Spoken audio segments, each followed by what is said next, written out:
नमस्कार आणि श्रावणी सोमवार निमित्त आपणा सर्वांना जय भोले. श्रावणातला हा दुसरा सोमवार आहे आणि लवकरच तिसरा आणि चौथा सोमवार येईल, पण त्याच्या आधीच श्रावण संपून कांद्याच्या मागणीचं किंवा मागणीत वाढ होऊन कांद्याचे बाजारभाव पुन्हा एकदा वाढायला लागतील. आता तुम्ही जे सांगितलं ते श्रावणी सोमवार म्हणालात, पण इथे कुठे श्रावण सुरू झालेला आहे? बरोबरच आहे. मी उत्तरेकडच्या श्रावणाची माहिती सांगतो आहे. उत्तरेकडच्या श्रावणाचे 15 दिवस पूर्ण झालेले आहे. हा दुसरा सोमवार आहे आणि लवकरच उत्तरेकडे राखी पौर्णिमेच्या आधी किंवा आसपास श्रावण महिना संपेन पंचांगानुसार आणि तोपर्यंत कांद्याची मागणी वाढेल.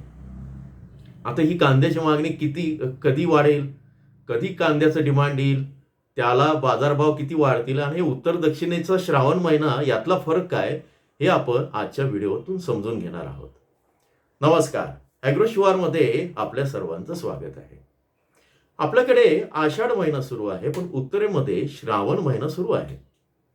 पंचांग एकच आहे, पण कालमापनाची जी पद्धत आहे, विशेषतः हिंदू पंचांगामध्ये पौर्णिमा ते पौर्णिमा आणि अमावस्या ते अमावस्या असा महिना, अशा दोन फरक उत्तर आणि दक्षिणेकडे बघितला जातो.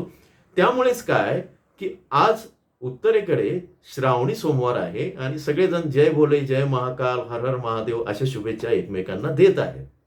वेगवेगळ्या ग्रुपवर जर तुम्ही तिथे गेलात तर तुम्हाला या शुभेच्छा मिळतील. शेतकरी बांधवांमध्ये मागच्या अनेक दिवसांपासून कोणी व्यापारी सांगत असतील, काही माहिती पण कळते की उत्तरेकडचा श्रावण सुरू झाला की बाजारभाव घटतात कांद्याचे, कारण मागणी घटते.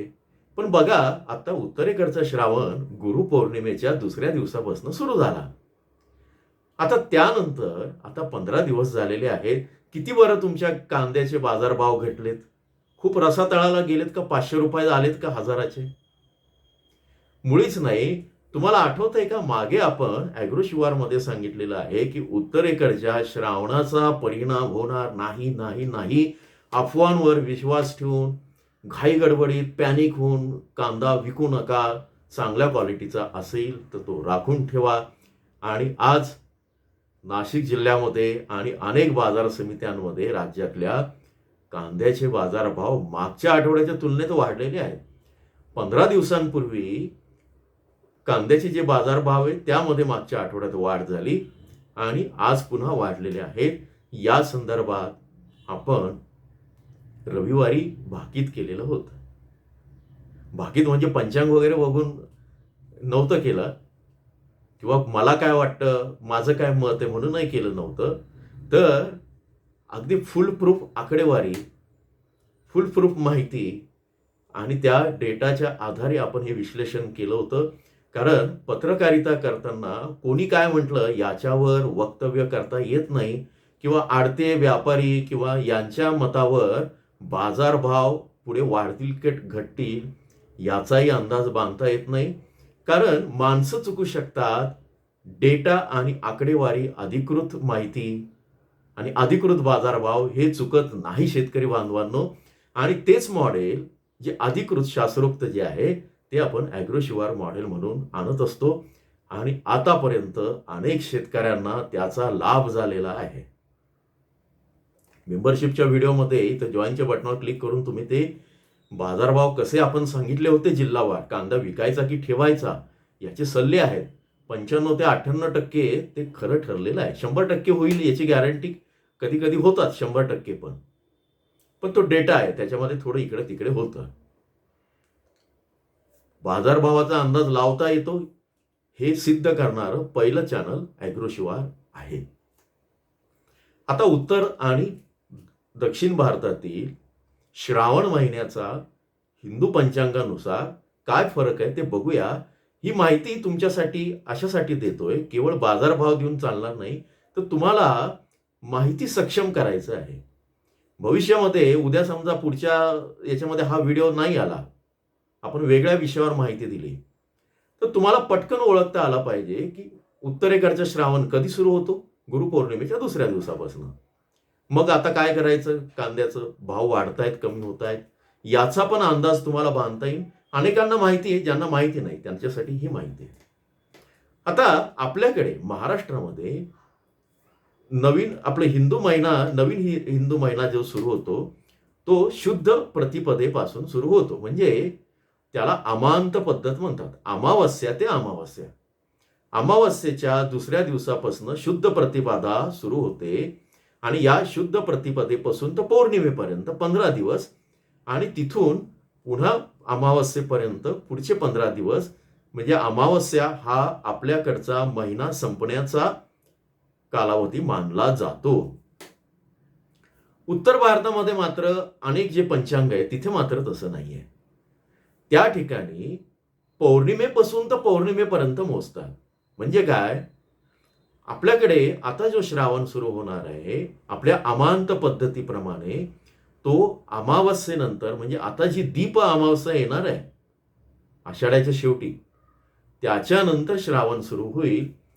पण त्यांच्याकडे मात्र तो पौर्णिमेच्या दुसऱ्या दिवसापासून म्हणजे शुक्ल पक्ष किंवा कृष्ण पक्षाच्या पहिल्या दिवसापासून कृष्ण प्रतिपदा तिथून पौर्णिमेपर्यंत आणि तिथून अमावस्येपर्यंत आणि अमावस्येपासून पौर्णिमेपर्यंत अशी गणना केली जाते. त्यामुळे आपल्या आणि त्यांच्या कालगणनेमध्ये पंचांगाच्या हिशोबाने 15 दिवसांचा फरक पडतो. थोडक्यात काय आहे, आनंदाची बातमी काय आहे, आता ही माहिती तुम्हाला समजली आहे की त्यांचा जो श्रावण महिना आहे त्याचे 15 दिवस सरून गेलेले आहेत. राखी पौर्णिमेपासून मध्य प्रदेशचे शेतकरी असतील, आणखी काही जे शेतकरी ते सांगत आहेत की राखी पौर्णिमेनंतरच आम्ही आमचा कांदा बाजारात आणू, कारण राखी पौर्णिमेपासून डिमांड सुरू होते. आपण गणपतीच्या मुहूर्तावर जसा कांदा आणतो किंवा दसऱ्याच्या मुहूर्तावर आणतो अनेक ठिकाणी, यावर्षी तसं नाहीये. आधीच चाळी फोडला गेलाय, कारण कांदा खराब होण्याचं प्रमाण जास्त आहे. तर राखी पौर्णिमा आहे 28 तारखेला, तर त्याच्या 8 दिवस आधीच ही डिमांड सुरू होईल. म्हणजे साधारण 20 तारखेला, म्हणजे हा आठवडा वाढीचा आपण सांगितलेला आहे. पुढचाही आठवडा कदाचित या सगळ्या याच्यातनं मागणी चांगली आली तर वाढ होऊ शकते. सगळ्यात महत्वाचा प्रश्न, रविवारी तुम्ही जे सांगितलं ते बरोबर झालंय का? तर हो, अनेक बाजार समित्यांमध्ये बाजारभाव वाढलेत. कुठे वाढलेत, कुठे घटलेत ते पण आपण बघूया. नुसती वाढ सांगणार नाही, घट एक महत्वाची आहे. मी उगाच तुम्हाला अंधारात ठेवायला नको. नाशिक जिल्ह्यामध्ये 1 ते 2 रुपयांनी वाढलेले आहेत. छत्रपती संभाजीनगर जिल्ह्यामध्ये पण बाजारभाव वाढलेले आहेत. आणखी कुठे वाढलेले आहेत ते बघूया. आणि येणाऱ्या काळामध्ये आता श्रावणाचा, उत्तरेकडचा श्रावण भाव पाडतो हा इफेक्ट आता संपल्यात जमा आहे. परत एकदा सांगतो, 15 दिवस झालेले आहेत. आता आपण हे बाजारभाव बघूया. फार काही मी पालळा लावत नाही. मुंबई बाजारभाव स्थिर आहे. आज शनिवारच्या तुलनेत मी हे केलेलं आहे. 1900 रुपये आहे. सोलापूर 50 रुपयांची घट आहे. 1950 वरनं 1900 आलेले आहेत. येवल्यामध्ये 2100 रुपये आहे, 100 रुपयांची वाढ. लासलगाव विंचूर 2300, 100 रुपयांची वाढ. लासलगाव निफाड 2300, 100 रुपयांची वाढ. येवला अंदरसूल 2200, 100 रुपयांची वाढ. छत्रपती संभाजीनगर 1800, 100 रुपयांची वाढ शनिवारच्या तुलनेत. सांगली चा जो बाजार आहे फळे आणि भाजीपाला, तिथे बाजारभाव 1900, 100 रुपयांची घट. मनमाड 350 रुपयांची वाढ आहे. 1900 वरनं 2250 आलेला आहे शनिवारच्या तुलनेत. आता नागपूरचा लाल कांदा 2525, 75 रुपयांची घट. याबद्दल मी काय सांगितलं होतं नागपूरचं ते बघा तुम्ही मागचा रविवारचा किंवा मेंबरशिप व्हिडिओमध्ये. अहिल्यानगर शेवगाव 1 नंबरचा कांदा 2700 रुपयावर पोहोचला, 200 ची वाढ. 2 नंबरचा कांदा 1700 वर पोहोचला, 200 ची वाढ. आणि 3 नंबरचा कांदा 1150 वर पोहोचला, 250 रुपयांची वाढ. जळगावला 50 रुपयांची घट आहे. अमरावतीला स्थिर आहे बाजारभाव 2250 वर. धुळ्याला 1900 रुपयांवर स्थिर आहे. अकोला जिल्हा 100 रुपयांची वाढ आहे. सातारा जिल्ह्यात 1750 स्थिर आहे. साताऱ्याचं काय सांगितलं ते बघा. 2500 रुपये आहे वडूजला, साताऱ्यामधलं जी आणखी एक बाजार समिती वडूज, लोणंद, फलटण, कराड. आता या 2500 रुपये हे पण स्थिर आहे. एकूण काय, ह्या टॉपच्या 20 बाजार समिती होत्या की जिथे आवक जास्त झालेली आहे. तर आपण जे अंदाज दिले ते तर तुम्ही कसे होतात ते लक्षात आलंच असेल. आणि येणाऱ्या काळामध्ये काय होईल, तर निष्कर्ष काय, तर उत्तरेकडच्या श्रावणाची भीती बाळगायचं कारण नाही. डिमांड हळूहळू वाढेल. पावसाचं प्रमाण कमी झाल्यानंतर जो खराब माल आहे, ॲव्हरेज माल आहे, तो तर निघून जाईल. पण चांगल्या क्वालिटीच्या मालाला डिमांड येणार आहे. ट्रान्सपोर्टच्या व्यवस्थापन अनेक ठिकाणी पूर परिस्थिती ती आता निवळायला लागलेली आहे. आणि ज्याला म्हणतात अंधारानंतर उजेड निर्माण होणं, तशी परिस्थिती कांद्याच्या बाजारात लवकरच येणार आहे. ती लगेच आज उद्या येणार नाही आहे. या आठवड्याचं काय आहे ते बघायचं असेल, कालचा व्हिडिओ बघा. बारीक जिल्हावार बघायचं असेल तर मेंबरशिपचा व्हिडिओ बघा. आणि आणखी एक, की तुम्हाला या उत्तरेकडच्या आणि दक्षिणेकडच्या श्रावणाबद्दल माहिती होती का? असेल तर चांगलंच आहे, नसेल तर मला कमेंटमध्ये जरूर कळवा.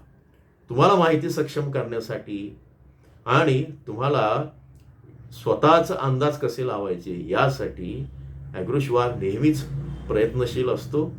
आणि एका विशिष्ट पद्धतीनं तुम्ही विचार करावा, व्यापारी पद्धतीनं विचार करावा आणि कांद्याचा व्यवसाय करून, शेती नाही म्हणा तुम्ही, कांद्याचा व्यवसाय करून चांगला नफा मिळवावा, अशी आमची या उत्तरेकडच्या श्रावणी सोमवार निमित्त महादेवाच्या चरणी प्रार्थना आहे आणि सदिच्छा पण असतात. जोडून राहा. विंचूरहून मी तुमचा कृषी मित्र पंकज जोशी विंचूरकर. नमस्कार.